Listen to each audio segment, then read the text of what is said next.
Y creo que la lección del Perú la tenemos que asumir de hoy hacia adelante.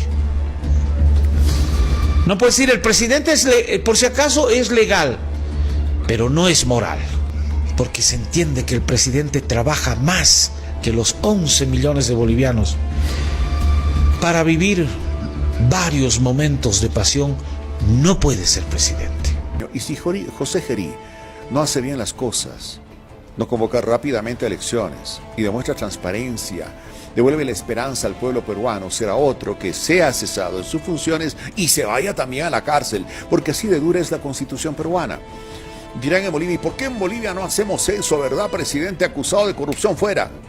No se puede porque no está en la Constitución política del Estado de Bolivia, es otra constitución, tienen una normativa diferente, allá sí se lo permite. Y sí tenemos los ciudadanos exigir que el primer ciudadano o ciudadana tenga calidad moral, no le mienta a la gente, tenga la calidad moral de vivir y hacer de su vida un ejemplo para la gente.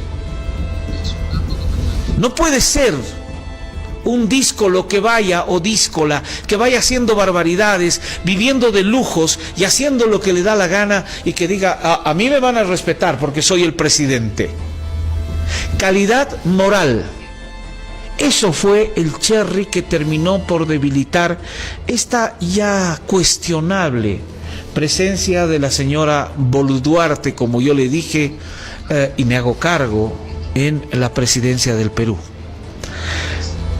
Una presidenta que además entraba en un momento de crisis cuando Pedro Castillo, un izquierdista, tenía que salir también por acusaciones de abuso de poder. Lo cierto es que hubieron 122 votos. Pedro Castillo está siendo procesado. Y no quiere decir que como hay el mal es de muchos, entonces mis penas se perdonan.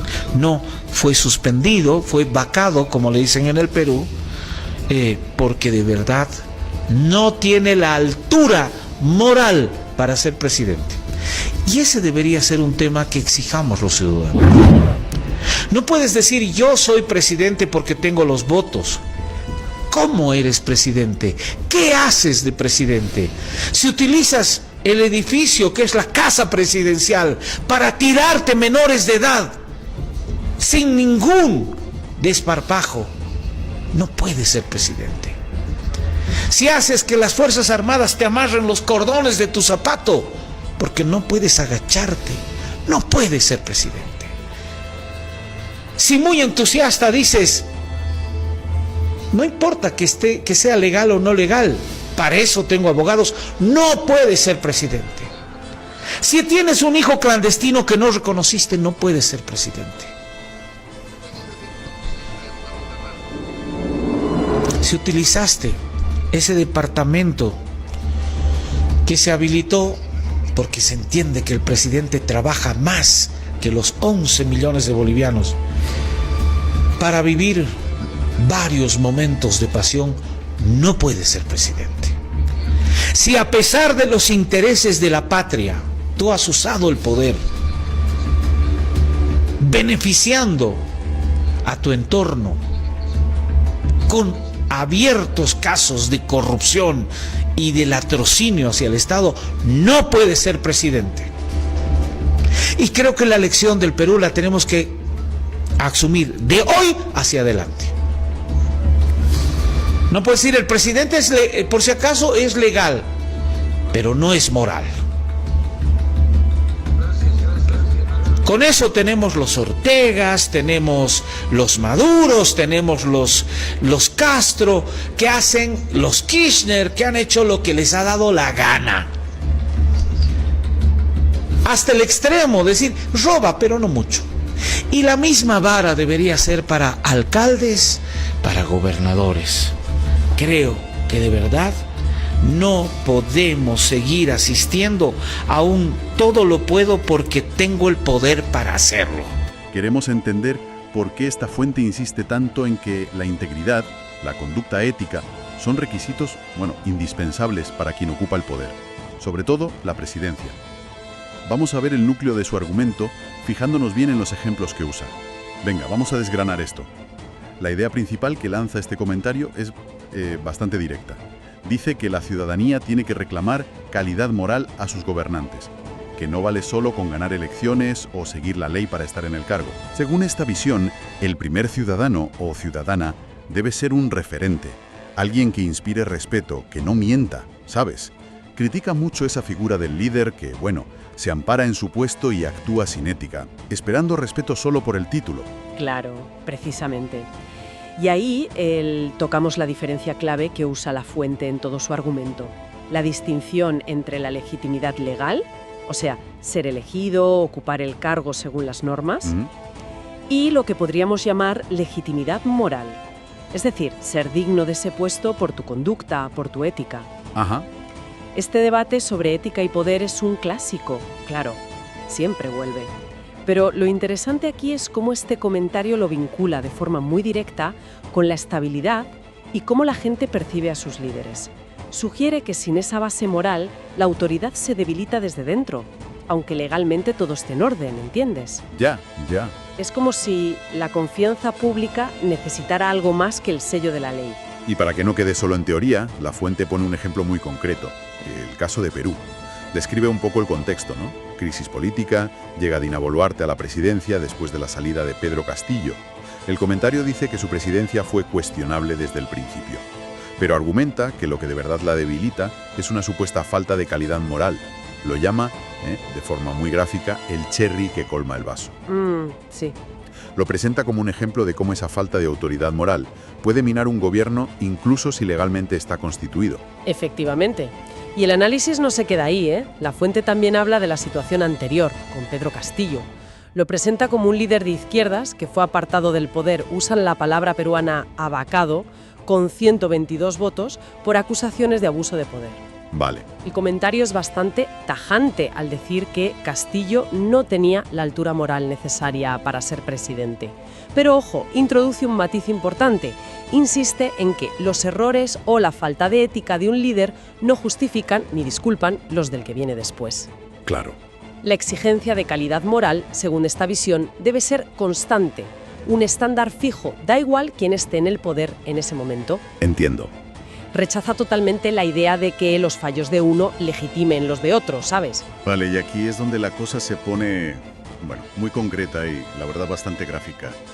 El comentario no se anda con rodeos. Enumera una serie de comportamientos muy específicos que, en su opinión, descalifican moralmente a un presidente. Da igual su estatus legal. Creo que es importante decirlos tal cual los presenta La Fuente para captar la fuerza del argumento. A ver, plantea que no se puede ser presidente si, y cito casi textualmente, se usa la residencia oficial para tirarte menores de edad. Fuerte. Tampoco si se permite o se fomenta un servilismo que considera humillante. Pone el ejemplo de hacer que las Fuerzas Armadas le amarren los cordones de tu zapato al presidente porque él no puede. Vaya. Critica esa actitud de decir, no importa que sea legal o no legal, para eso tengo abogados, como si hubiera un desprecio por la ley. Ajá. Señala como inaceptable tener un hijo clandestino no reconocido, ocultar cosas importantes de la vida personal que afectan la percepción de integridad. Ya. Cuestiona el uso de un departamento habilitado pagado con dinero público y justificado por supuesta carga laboral extrema para momentos de pasión personales. Madre mía. Y por último, condena usar el poder para favorecer al entorno cercano con abiertos casos de corrupción y de latrocinio hacia el Estado. Poner intereses particulares por encima de los de la patria. Al ver estos ejemplos, tal como los presenta La Fuente, se ve un patrón muy claro. No los describe como simples errores personales, ¿sabes? O deslices de la vida privada, no. Los presenta como abusos directos del poder, como una falta de respeto total a la institución presidencial y a lo que representa. Claro. El razonamiento que hay detrás es que estos actos son inaceptables porque demuestran que el poder no se usa para lo que debe ser, el servicio público, sino para beneficio propio, para caprichos, para tapar cosas. Y eso, inevitablemente, destruye la confianza de la gente. Totalmente. Hay una mención en el comentario, que usa de forma retórica, sobre justificar recursos especiales para el presidente, diciendo que trabaja más que los 11 millones de bolivianos. La crítica implícita es que esa justificación de privilegios choca de frente con el supuesto mal uso de esos recursos o de esa posición, como ilustran los ejemplos. Ya veo. Si unes los puntos que presenta la fuente, el cuadro que pinta es de un deterioro institucional. Un deterioro alimentado por la falta de ejemplo en la cima del poder. Y la fuente no se queda solo en describir, ¿eh? Lanza una advertencia bastante seria. Habla de las consecuencias de tolerar esa falta de exigencia moral en los líderes.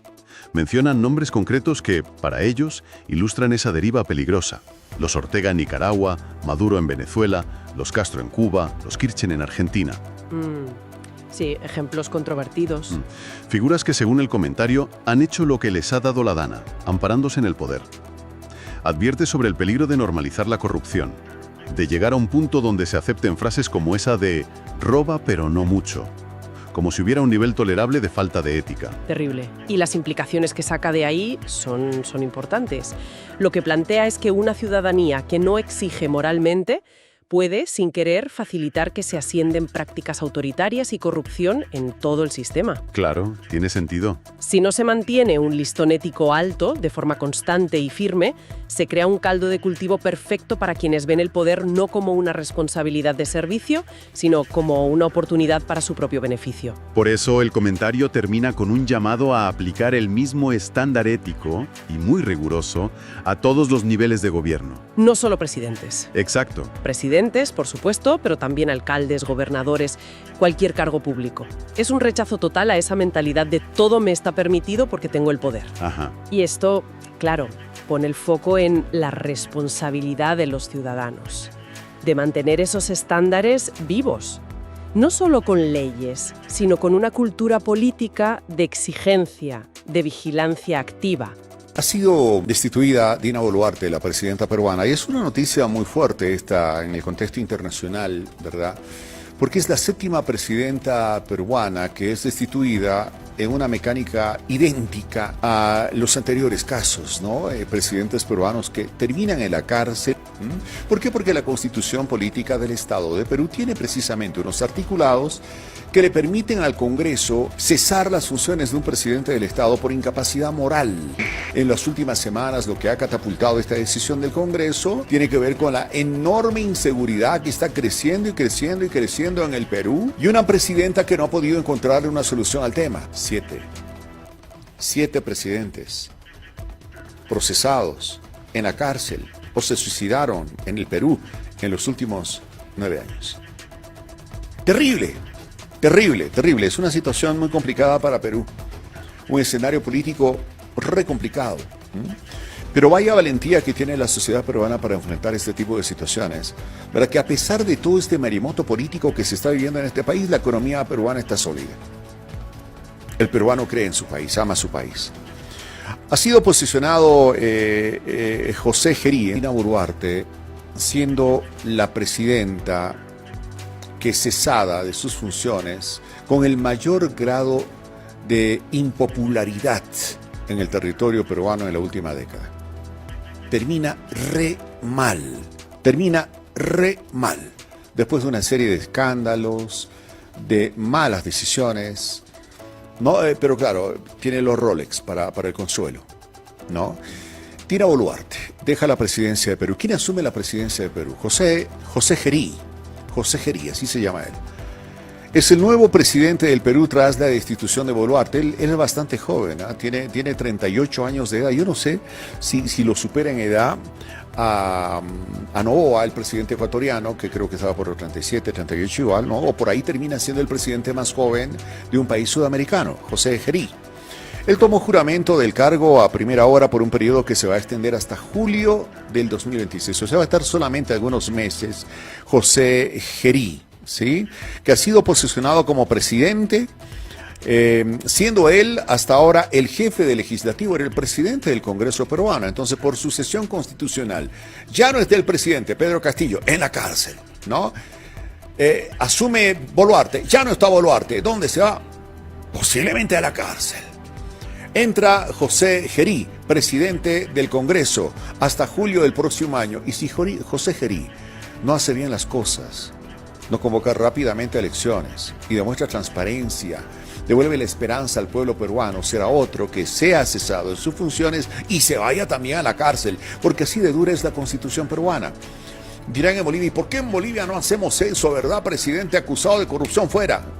No se puede porque no está en la constitución política del Estado de Bolivia, es otra constitución, tienen una normativa diferente, allá sí se lo permite, pero también genera cierto grado de ingobernabilidad en el Perú y de traumas políticos como los que está viviendo. Ya les decía, en 9 años cambiaron 7 presidentes y todos procesados y a la cárcel. Nuestro presidente peruano, sí, 38 años, va a estar algunos meses nada más al frente de esa hermosa nación, hermana nación, que desde el 2016 ha tenido 7 presidentes, 3 destituidos por el Congreso, contando con Boluarte, 2 que renunciaron antes de correr la misma suerte, uno de ellos se mató, uno que completó su mandato interino y ahora Gerí.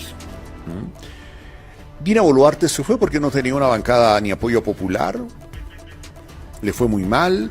La ya expresidenta se vio acorralada por escándalos, protestas, una ola de extorsiones, asesinatos del crimen organizado jamás vistos en Perú. O sea, ha sido una gestión terrible la de Boluarte. ¿Qué nos toca desearle a Perú desde acá? Que realmente Dios ilumine las acciones, las decisiones del nuevo presidente peruano.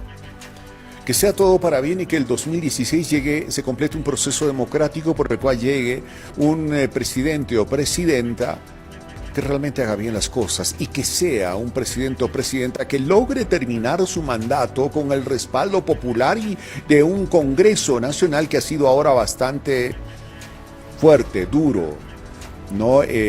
Intolerante, ¿no? Cuestionador. Bueno, en algunos casos tiene que ser así con todo presidente que ha estado en esa nación. Chao Boluarte, bienvenido José Gerí en el Perú. Entonces, resumiendo un poco el núcleo del argumento que hemos visto, esta fuente sostiene con mucha vehemencia que la ciudadanía tiene el deber, no solo la opción, de exigir integridad y calidad moral a sus gobernantes. No lo ve como un extra bonito, sino como un pilar fundamental para que la democracia funcione bien y la gente confíe en las instituciones. El caso peruano, con esas referencias a Castillo y Boluarte y esa lista de comportamientos, bueno, funcionan como una advertencia muy clara. Sí, una advertencia. Se nos dibuja una tensión clave. Algo puede ser legal o no haber sido aún castigado por la justicia, pero eso no lo convierte automáticamente en moralmente aceptable para quien ocupa el cargo más alto del país. Bien, ¿y qué conclusión sacamos de todo esto? Pues la conclusión principal que se saca de la argumentación de la fuente es que el carácter, la conducta personal, la ética de quienes gobiernan no son asuntos privados o secundarios. Para nada. Se presentan como cuestiones de una relevancia pública enorme, con un impacto directo, tangible, en cómo se gobierna, en la confianza de la gente en sus instituciones y al final en la fortaleza de la propia democracia. Desde esta perspectiva, la legitimidad que te dan las urnas es necesaria, claro, pero no es suficiente. Debe ser, digamos, refrendada continuamente, con una conducta que la gente perciba como ejemplar, como digna del cargo. Y esto nos deja con una última reflexión, ¿no? Una idea para darle vueltas después de este análisis. Si aceptamos la idea central de la fuente, que la calidad moral es esencial en el liderazgo político, surge una pregunta inevitable. ¿Cómo pueden los ciudadanos, en la práctica, medir y exigir esa calidad moral de forma efectiva? Buena pregunta. Más allá de votar cada cierto tiempo. ¿Qué mecanismos hay o cuáles deberían fortalecerse? Sobre todo pensando en que las leyes a veces tienen límites, son lentas o incluso pueden ser manipuladas por quien ya tiene poder. Cierto. ¿Qué herramientas cívicas, formales o informales, podrían asegurar esa rendición de cuentas ética que esta fuente ve tan vital para una democracia sana? Es sin duda un desafío complejo, algo sobre lo que merece la pena pensar.